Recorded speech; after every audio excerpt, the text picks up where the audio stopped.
തമിഴ്നാട് മുഖ്യമന്ത്രി ജോസഫ് വിജയ് ഇന്ന് പ്രധാനമന്ത്രി നരേന്ദ്രമോദിയുമായി കൂടിക്കാഴ്ച നടത്തും. ചുമതല ഏറ്റെടുത്ത ശേഷം ആദ്യമായാണ് വിജയ് ദില്ലിയിലെത്തുന്നത്. കർണാടകയിൽ കാവേരി നദിയിൽ നിർമ്മിക്കുന്ന മേക്കെദാട്ടു അണക്കെട്ട് നിർമ്മാണം നിർത്തിവെക്കാൻ ഇടപെടണമെന്ന് വിജയ് പ്രധാനമന്ത്രിയോട് ആവശ്യപ്പെടും.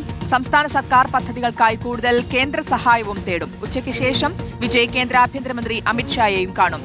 ആദിൽ പാലോടുണ്ട് വിശദാംശങ്ങൾ നൽകാൻ. ആദിൽ, തമിഴ്നാട് മുഖ്യമന്ത്രിയായി ചുമതലയേറ്റ ശേഷം ആദ്യമായിട്ടാണ് ദില്ലിയിലേക്ക് എത്തുന്നതും ആദ്യമായിട്ടാണ് പ്രധാനമന്ത്രിയെ കാണുകയും ചെയ്യുന്നത്. എപ്പോഴാണ് കൂടിക്കാഴ്ച?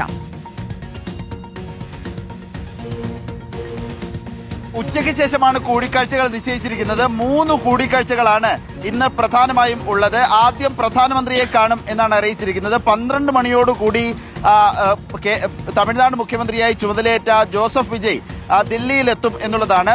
12 മണിക്ക് ദില്ലിയിലെത്തിയ ശേഷം 4:30 പ്രധാനമന്ത്രിയുമായുള്ള കൂടിക്കാഴ്ച, 6:30 ആഭ്യന്തരമന്ത്രി അമിത്ഷായുമായുള്ള കൂടിക്കാഴ്ച, 7:30 ഫിനാൻസ് മിനിസ്റ്റർ കേന്ദ്ര ധനമന്ത്രി നിർമ്മല സീതാരാമനുമായി കൂടിക്കാഴ്ച. അങ്ങനെ 3 കൂടിക്കാഴ്ചകളാണ് ദില്ലിയിൽ നിശ്ചയിച്ചിരിക്കുന്നത്. ഇതിൽ പ്രധാനപ്പെട്ട കാര്യം പല തരത്തിലുള്ള ആവശ്യങ്ങൾ വിജയ് മുന്നിൽ വയ്ക്കാൻ സാധ്യതയുണ്ട് എന്നുള്ളതാണ്. കഴിഞ്ഞ ദിവസമാണ് മേഘേദാട്ടു അണക്കെട്ട് കാവേരിയിൽ നിർമ്മിക്കുന്ന കർണാടകയുടെ പ്രൊജക്ട് പൂർണ്ണമായും നിർത്തിവെക്കാൻ ഇടപെടണമെന്ന് ആവശ്യപ്പെട്ടുകൊണ്ട് പ്രധാനമന്ത്രിക്ക് വിജയ് കത്ത് നൽകിയത്.